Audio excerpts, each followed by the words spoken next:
Desa Sidomulyo merupakan salah satu desa di Kecamatan Banjarjo, Kabupaten Blora, Jawa Tengah. Berdasarkan data monografi desa, wilayah tersebut memiliki luas wilayah 626,45 hektar dengan jumlah penduduk 6.348 jiwa yang terbagi atas 6 dusun. Desa Sidomulyo berbatasan langsung dengan berbagai desa. Di sebelah utara berbatasan dengan Desa Sumber Agung dan Desa Klopo Dhuwur. Sebelah timur berbatasan dengan Perhutani. Sebelah selatan berbatasan dengan Perhutani dan Desa Balongsari. Dan di sebelah barat berbatasan langsung dengan Desa Mojowetan. Harmoni alam secara alami menyatukan mereka dalam sektor perekonomian. Ekonomi mereka menjadi terpenuhi dengan berbagai cara. Salah satunya sektor pertanian dan juga peternakan desa. Di Desa Sidomulyo memiliki sisi sejarah yang masih terjaga keasliannya, yakni salah satu wilayah yang kini bernama Bakalan, yang menjadi cikal bakal dimulainya penyebaran agama Islam. Penyebaran agama Islam di wilayah Bakalan ini diawali oleh seorang tokoh yang bernama Mbah Hashim.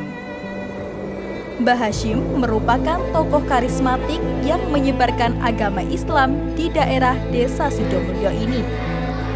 Dan dari situlah muncul sektor pendidikan yang menjadi cikal bakal peradaban Desa Sidomulyo.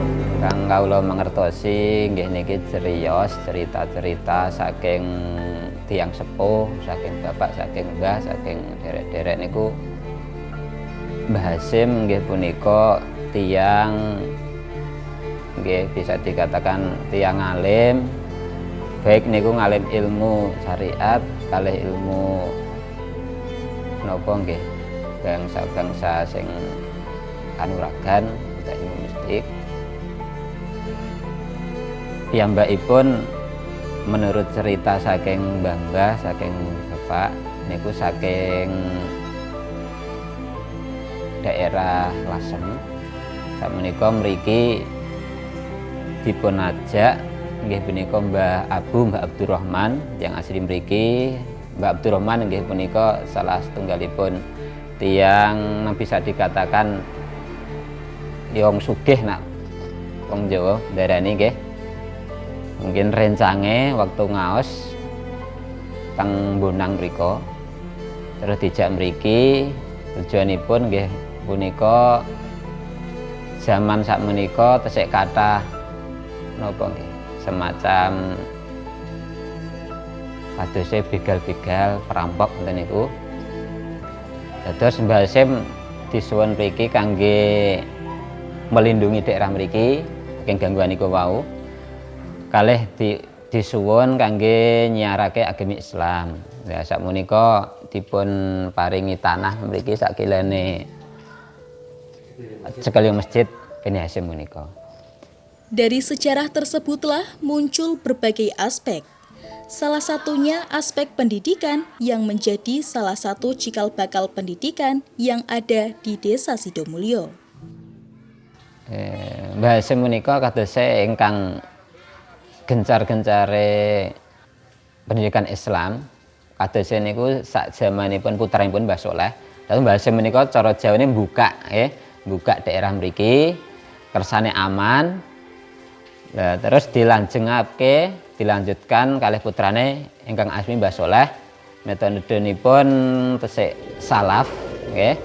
Nggih ngaos ingkang penting sejarah niku di antaranipun nggih wonten sumur, wonten petilasanipun, terus bekas-bekas masjid, nggih makam ingkang kamar mandi tempat wudhu nggih enten tapi niku nggih mboten putrane katose, zaman putranipun. Masjid Bani Hashim merupakan salah satu bukti sejarah pendidikan yang ada di Desa Sidomulyo yang saat ini menjadi sektor pendidikan agama khususnya di Bakalan. Masjid ini ya, masjid kedua sekecamatan. Masjid kedua sekecamatan. Jadi pertama itu masjid kecamatan, terus kedua masjid sini. Itu tahun Nek Mbah Hasim itu tahun 1800 sekian gitu ya. Lah adanya masjid itu sudah Mbah Soleh. Mbah Soleh itu putranya. Itu baru ada masjid. Jadi mungkin Mbah Hasim itu dulu hanya buka ya. Hanya buka. Atau mengadakan mungkin pengajian kecil-kecilan gitu. Jadi masanya jaya Mbah Soleh.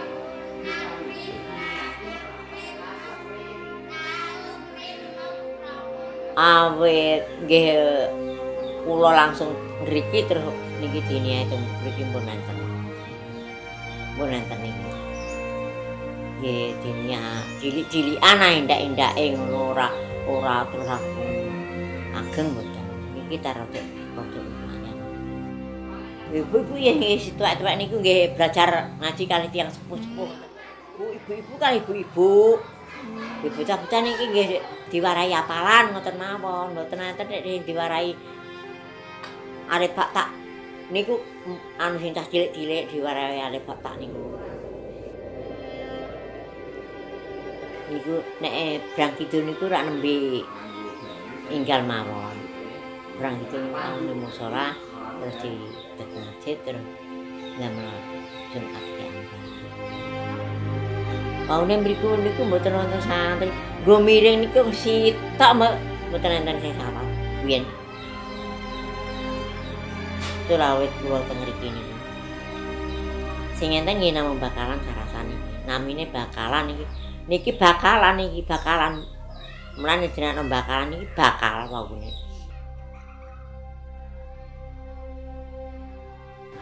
Kegiatan di sini termasuk madrasah diniyah, termasuk sholat jamaah 5 waktu,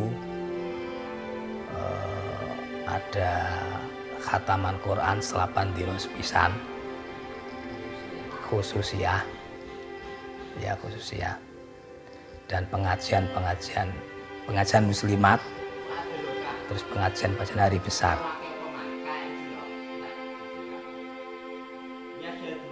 Sing sakniki nggih ngaos badhe ngasar sak sampune niku nggih hafalan juz sama, kadang akidatul ngawam nggih pelajaran niku. Terus engko nembe pelajaran terus dadi jamaah ngasar teng mriki.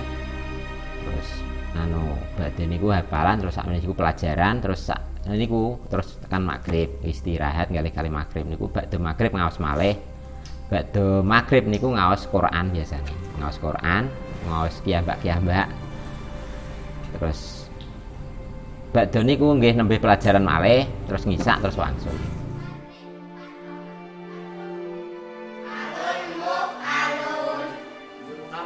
Ya, yang saya tahu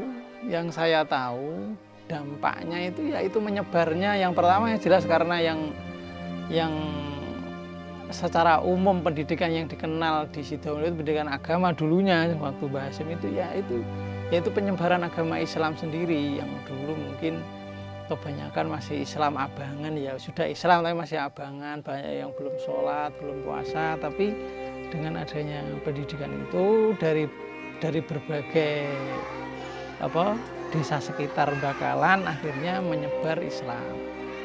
Perkembangan pendidikan yang ada di Sidomulyo kini berkembang pesat. Hal tersebut dibuktikan dengan banyaknya lembaga pendidikan yang mulai berdiri di berbagai pedukuhan di Desa Sidomulyo. Perkembangan pendidikan ya, perkembangan itu kan berarti kembang ya, tumbuh kembang. Jadi mungkin dari generasi awal secara kuantitas menurun mungkin. secara kuantitas di batas lokal Madrasah Bakalan Rondo Tutulam ini itu menurun. Karena dulu waktu Mbah Soleh itu yang ngaji ke sini, yang taklim ke sini itu dari banyak desa.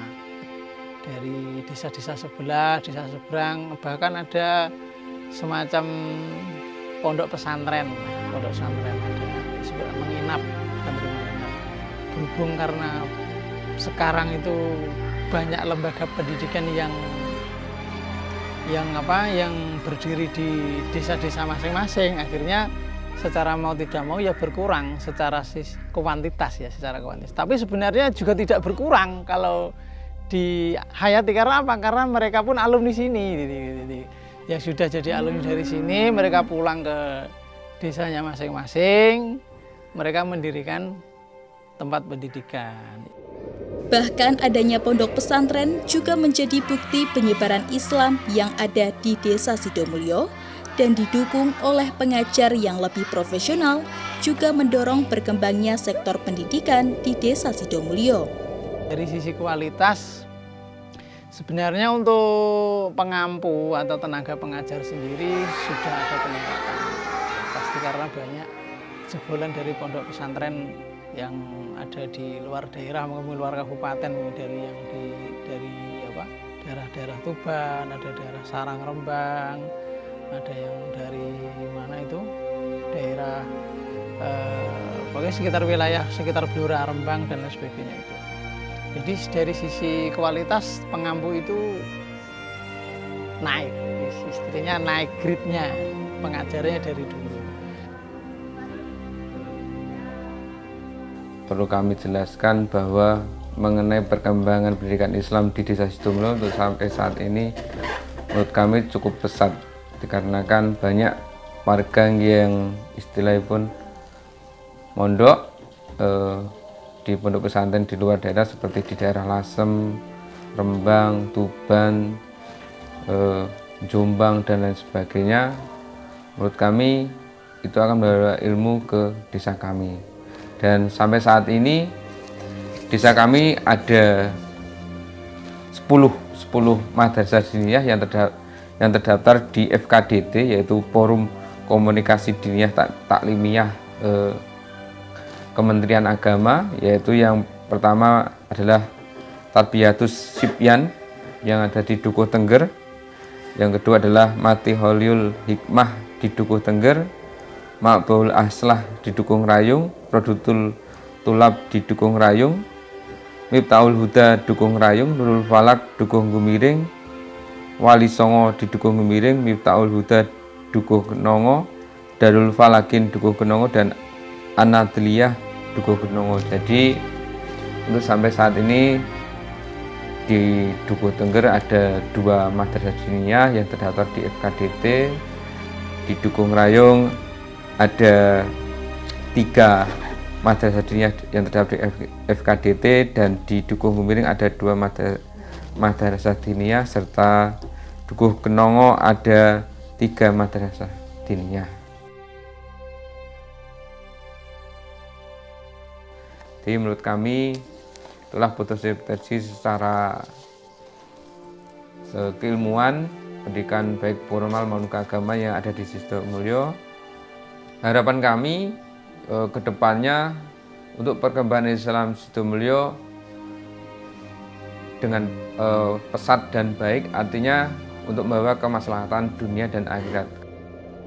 Dari situlah jasa Mbah Hashim sebagai seorang tokoh penyebar agama Islam di Desa Sidomulyo patut dikenal di kalangan masyarakat. Karena adapun yang dilakukan oleh seseorang itu hendaknya dapat bermanfaat bagi dirinya sendiri, bermanfaat bagi bangsanya, dan bermanfaat bagi manusia di dunia pada umumnya.